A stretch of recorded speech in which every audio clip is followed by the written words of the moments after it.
What's something you're curious about right now?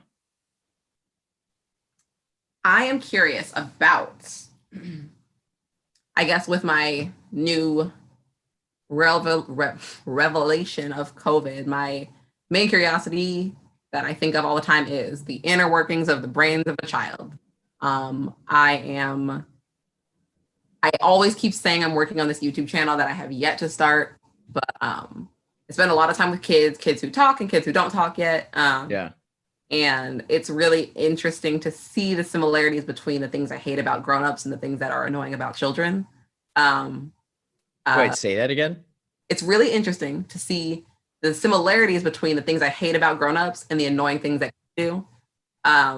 So I, or all the things that have affected me throughout my life, all the things that I carry that I don't notice. When I'm talking to children, I'm like, oh, okay, what does your brain want? Like, okay, so a kid's like, wow, I don't want to clean up. I don't want to do this. And usually you're like, okay, but it's time to clean up. But I'm getting better at like, okay, what do you think is about to happen? Because kids have this like a different understanding of what is actually happening. So sometimes things will seem like the end of the world, but they don't realize they've been alive for like 120 days. No clue what's going on. And they're just always upset. I like get it. And so I'm just like, when you don't spend time teaching kids how to respond to things and like why things happen, then they turn into adults who are just like difficult. I'm like understanding a lot more about or learning about how children develop language and how people like learn language and kind of connecting the dots between how children develop and what missing pieces kind of turn them into grown-ups as we know them. Wow, that's interesting. So, what have you been learning so far of that? Right now, I'm still in an observation stage of just like I haven't done any research yet. I told you I'm applying for school, and not trying to. I would love to start doing like just endless reading, but I'm just kind of observing the way kids learn language. I have a kid right now who is two. Two is an age where you are expected to be saying words, Hmm. any words, but he doesn't like. So most kids, you'll say, this is blue, this is yellow, which one's yellow, and they can point to the yellow one. That's a 1-year-old skill sometimes, Okay. but he doesn't understand that words have meanings yet. He doesn't know his own name. If I say like, So he's not conscious yet. yeah, it's really, if I say, where's Billy? He'll be like, where's Billy? I'm like, no, where's Billy? He's like, where's Billy? He still calls me mama. He doesn't know that people have names or things have names, but he's really good at remembering songs. So anything he sings, he can remember. And Okay. so I'm working on the way he learns language. He repeats language, and he's like the most polite kid in the class. Yes, please. No, thank you. Bless you, because he remembers the order that things go in, but he doesn't learn language the way that other kids learn them. So I'm just watching him, and I've never met kids like this. So I'm like, okay, this is different. And now I have to update my bank of how maybe some adults don't remember words the same way, or some some kids might not learn words the way I think they will. So how do you what frustrates you most about adults in the way they communicate in Um, correlation to the children you're working with? I guess I think that adults aren't honest or in touch with the reasons that they feel certain ways.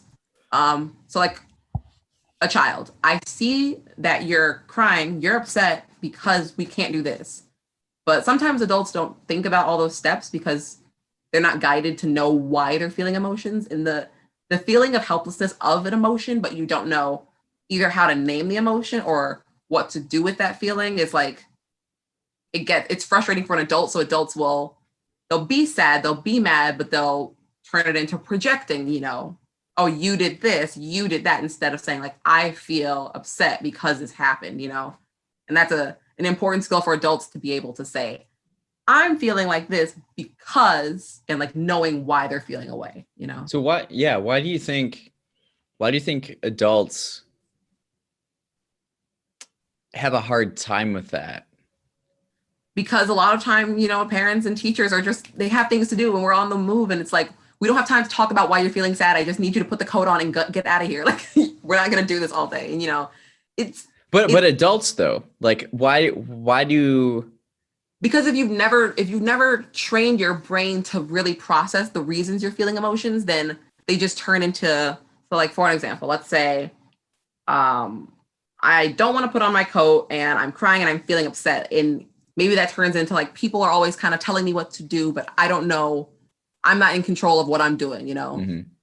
So taking the time, this is not a good example, I should have prepared a good example for you, but like taking the time to say like, okay, I see you're frustrated, but we have to go, instead of like, put your coat on. That feeling might carry on later into like, people are always telling me what to do. So, you know, maybe let's say your partner is like, hey, I need you to do this. You're like, you know, you always tell me what to do, but like, not necessarily that they're telling you what to do. It's just like you've grown up feeling like people are always telling you what to do and that you don't have control over that situation, you know? Mm.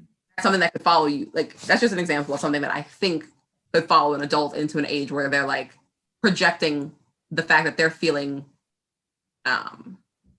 maybe unheard or something like that onto other people, you know? So what is does like self-reflection help adults deal with that? Absolutely. I think most adults struggle with self-reflection though, in a really honest way. And partially because it's not fun to self-reflect. Rich, No, it is painful. all I do is think about myself and cry. It's like the worst.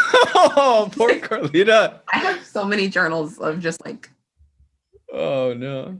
it's a lot. Anyway, I reflect so much that's why like Well, you don't want to overthink either.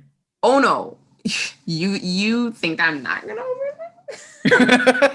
Well, I overthink. I gotta tone down my overthinking.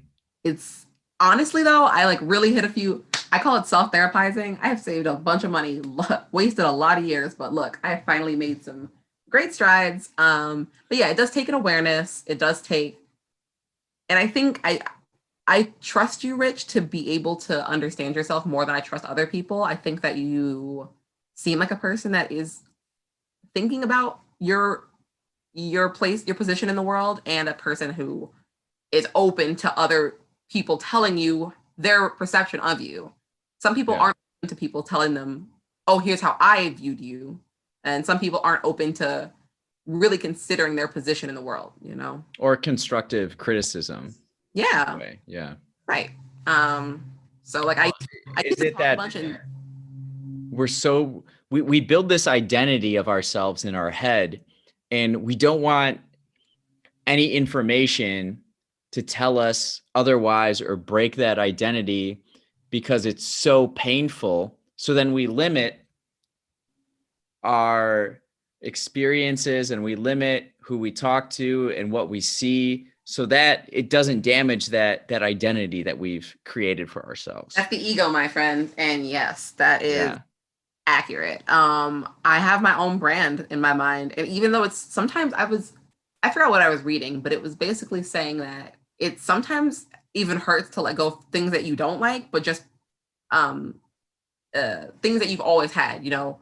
I've always, for some reason, I feel like an emotional loss when I break a habit almost, because maybe it reminds me that like, oh no, I used to be this person. And so like something about like who I feel bad almost that I used to be a certain person. So I like have recently been getting a lot better at breaking certain habits. And once they're gone, I get like emotional about them. And I'm like, oh, or I try to like stop myself from stopping the habit because I'm like, wait, but that's not my brand. Like I have to be a procrastinator. I have to be late. But then I get on time and I'm like, Oh, whoa, like we don't want them to think you're on time. Then they'll know that you were not on time before. Like it doesn't make sense. It's just wow, like interesting. Yeah. a physical, like an attachment to the life I've been living. And no matter if it's Well, because it's tough to like change. And so like you basically are your habits, right? right. And So then you lose that good, identity if you lose that habit. yeah, and like realizing that that part of you wasn't good kind of like feels like an attack, even though you're the one that attacked yourself, you brought your own conclusion. Yeah. It feels like an attack on who you were. So you're like, oh, so you think I'm late? Oh, so you think I talk too much? Okay, Carlita, that's Are these the conversations you have in your head? Yeah.